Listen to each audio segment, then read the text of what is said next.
In our last 3 sessions, we discussed a letter from a woman who was baffled at the angry response of her boyfriend, Carl, when she dared to suggest that he take a particular exit on the interstate as they drove in an unfamiliar part of the state. I explained to her that with most men, in the absence of real love, power becomes pretty important. So when Carl didn't know where he was going, he was feeling lost, helpless, out of control, powerless. These are pretty terrible feelings for most guys. Now, back to the writer of the letter. So, here's Carl driving down the road, feeling lost, confused, helpless, and paralyzed with fear that the Harley Squadron from the Man League is about to pull him over for violation of the man rules. And in the middle of all this fear and confusion, what do you do to help him out? You suggest that he might take the next exit. Now, in your defense, in a world where power has no importance, you are being helpful. Obviously, duh.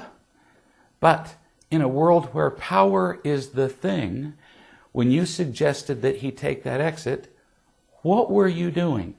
Especially when he already felt lost and helpless. He heard you say this: with anybody else, I wouldn't speak up to this point. What I mean is, with a real man, I wouldn't have to say anything, because a real man would know where he was going. In fact, a real man would probably already be there. But that's foolish to talk about, because I'm not with a real man, am I? I'm with you. You're lost. And I don't have time to drive all over the country, randomly driving up and down one road after another until you figure out where we're going. So I guess I'll have to take over the manly functions at this point, the skilled part of driving, if we're ever going to get where we want to go. So please step aside, moron, and let a girl tell you how to drive and take the next exit. Now, you think I'm exaggerating when I say that he heard all that? Look at his reaction. He blew up and screamed at you. That is what he heard.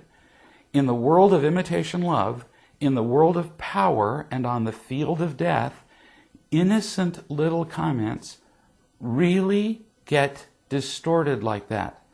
And that's how they provoke conflicts as they do. Now you understand why Carl snapped at you and yelled at you. As he became angry, he felt more powerful again. He might be lost, but at least he felt more in control of you. Anger is a great source of power. Yeah, it destroys relationships, but in the moment, right when we're in pain, we do not think of long-term consequences. When we're angry, we're insane. We do whatever it takes to get rid of the pain. After Carl snapped at you, you then felt more empty and afraid too. Pretty understandable. And you responded by withdrawing from him, by sulking. And then the rest of your time together was ruined. It's pretty sad that we do this stuff to each other so often. Both of you were just protecting yourselves from pain. But the end result was what? More pain. How incredibly ironic. And how terribly tragic.